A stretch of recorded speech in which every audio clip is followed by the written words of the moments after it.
So I got my hands on the Galaxy S8. These are pretty looking things. You probably already knew that though. I was lucky enough to get my hands on these pre-release models before the actual retail version is available, and I figured, hey, you guys are gonna wanna know about these devices, the ups and downs, the things I like, the things I don't like, and so on. So that's why we've got the video the way that we do today. It's a bit of a hot take, if you will. I've been using the S8 Plus for somewhere in the neighborhood of 24 hours, so I have some thoughts. One of the things you're gonna notice right away, the footprint is very similar to the Pixel XL. What ends up happening here, through the elimination of the bezels on the right and left side, and these extremely thin bezels on the top and bottom, is you end up with more display and less body, less phone body. So once again, as a comparison, and I think a lot of people are gonna pick up this phone and go, man, it's such a big screen, but it feels so thin. Well, there's certain applications like video, for example, in which this aspect ratio is a bit bizarre. So if I go ahead and launch YouTube, the entire interface, you're taking up top to bottom, it's all usable space, but then you notice those things that you were trying to avoid, those bezels, they come right back. One of the reasons that a lot of people go for a bigger display in the first place is to have a bigger video viewing experience. But since nothing truly fits this aspect ratio natively, you end up with these black bars. Now granted, within the app, there's the opportunity to punch in. But what you notice there is the top of my head, for example, starts to get chopped off a little bit, because video makers like myself, we're not framing or creating for this bizarre aspect ratio. It sounds like I'm hating on this decision. I'm really not. It's just something that you should probably know. Now, talking about the screen a little bit more, this is, it's the nicest screen ever put on a smartphone. It's OLED. Now, a weird thing about the brightness, if you scale it up to full blast, it kind of gives you a warning. Experience the highest quality display with maximum brightness and screen resolution. This may reduce your battery life. The weird thing is, the way I'm looking at this is in the wake of the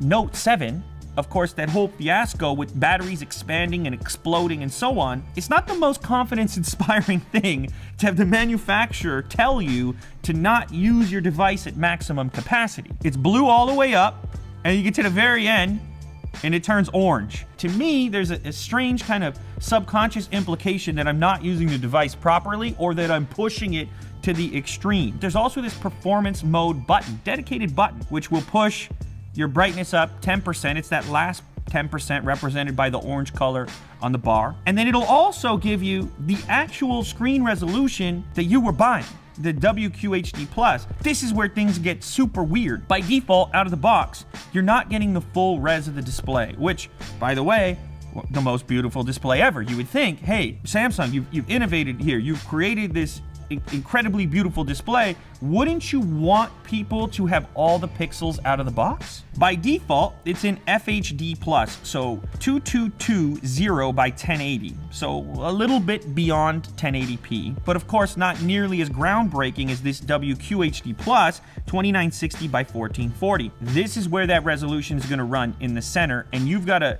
decide to go up to the next one. Once again, for me, not the most confidence-inspiring thing. Maybe this is about giving you option, but this Note 7 thing is looming. It's looming over a lot of customers' heads, and if you don't believe me, go watch the 90 million views that they're buying on that commercial about quality assurance. I think it should be full res out of the box with the option to toggle it down if you want increased battery performance. Going with this incredibly beautiful design has the consequence of not having huge batteries in the first place. So this is 3,500 milliamp hour, 3,000. No real increase there from the previous models. And that's something I think a lot of customers would have liked. Something worth mentioning is that the S7 Edge had a tiny bit more battery than this bigger footprint device, the S8 Plus.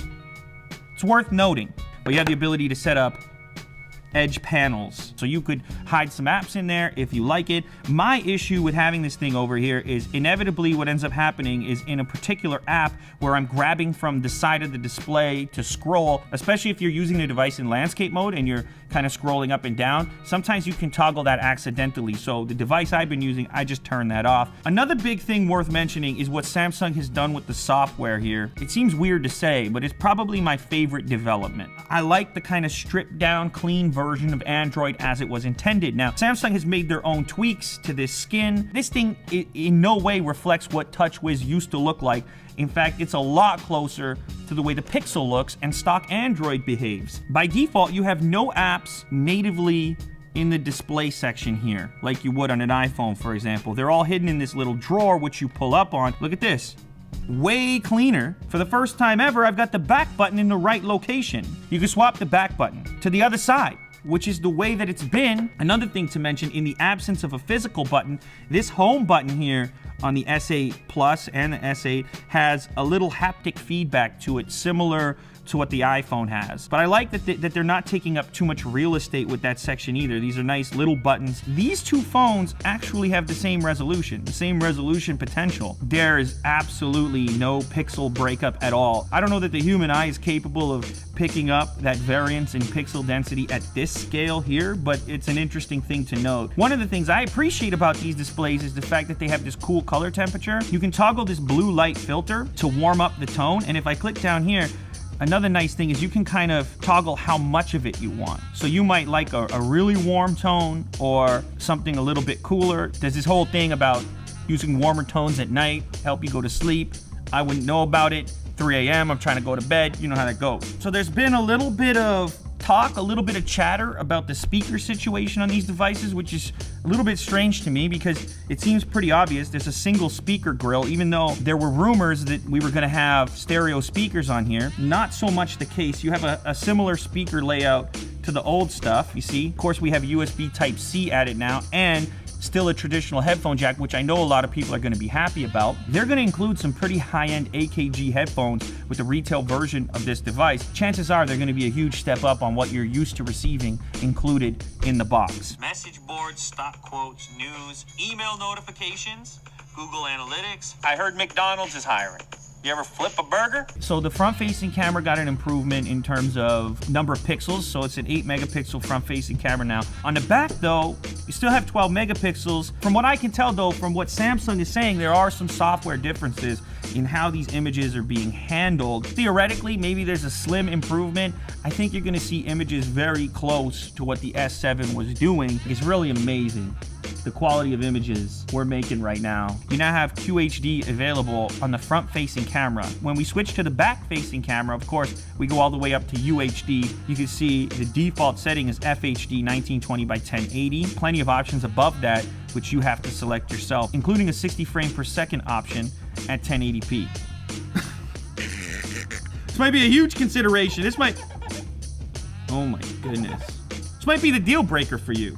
It's hard to take a bad photo on this camera. I'm not like condemning the device as a whole here when I talk about the fingerprint scanner. When I pick this up, look where my hand falls. Boom. I mean, it's just so natural for it to fall there. But the issue here is that the fingerprint sensor is right beside it. Maybe this was the only place they could put it, but maybe they could change the shape. I don't know. What ends up happening? You end up putting your finger, in many cases, on the camera lens and smudging it up. This gets even funnier when you first launch the camera app, in which the app prompts you to wipe your lens. There's also a couple of other options for unlocking the device. The iris scanner, which takes way too long, so I'm not going to use that, and it's a little odd because sometimes you want to unlock your device without looking clearly at it, like lining up like as if you're taking a selfie. Your other option is this face unlock, in which case you hold it up to your face, it's incredibly quick, and so on. But that one makes me nervous because I'm like, this face is out there. I just don't feel secure with it, so I'll be using this fingerprint sensor even though it's a little bit odd. Oh, this is kind of cool. The adaptive display. This again allows you to optimize the color range, saturation, and so on. Select from these options here, AMOLED Cinema, which is a slightly warmer tone, AMOLED Photo, this dedicated button for this assistant called Bixby. This could be useful in the same way that Google Assistant is. You can still launch Google Assistant. If I hold down here on the home button, you'll see. But they've given it this dedicated button, so for most users, they're gonna click on the side over here. Now, I looked around the settings menu. I can't find any kind of way of remapping that button to something else, which would have been nice. If I click this little button in the corner here, it brings up this thing called Bixby Vision, which is probably the coolest part of Bixby right now. After I pop off a photo of the camera, it'll bring up similar things that it's searched for on the web. I don't know immediately how that's useful. You take a picture of a banana. What do you see? More bananas? Okay. How are you going to compete with Google? So the big question remains, Galaxy S8, S8 Plus, Does it suck? You could probably tell. No, not at all. All right? It's a beautiful thing. You'll be happy if you buy it.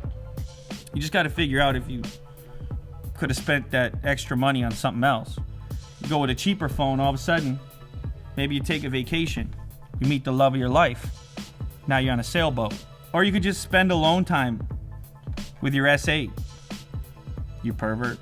Dollar Shave Club.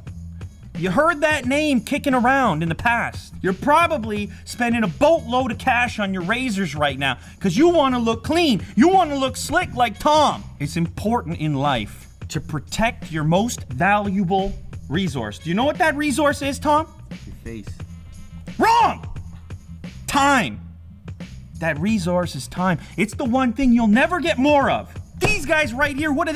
They send you a package in the mail so you don't even need to think about sharp razors. What is that dull one doing for you? It's messing all this up. Well, you think this comes cheap right here?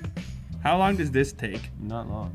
Sure, bud. You get a package in the mail. They take care of you once a month. Now you're thinking, wow, once a month? That must be expensive. It's not.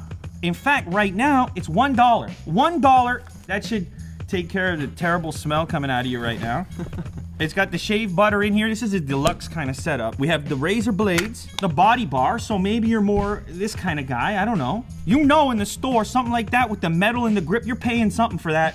Certainly not $1. For the first time ever, Tom will be shaving for you.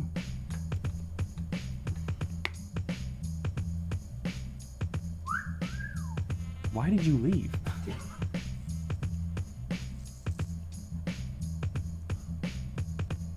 Now, Tom was telling me earlier what he likes is he likes to kind of trim up a little bit. He likes to leave a little bit of something going on there. Everything you need to get cleaned up so you can lead a better life. $1 to get started, dollarshaveclub.com/unboxtherapy. How can they look like you, Tom? Dollar Shave Club. That's right!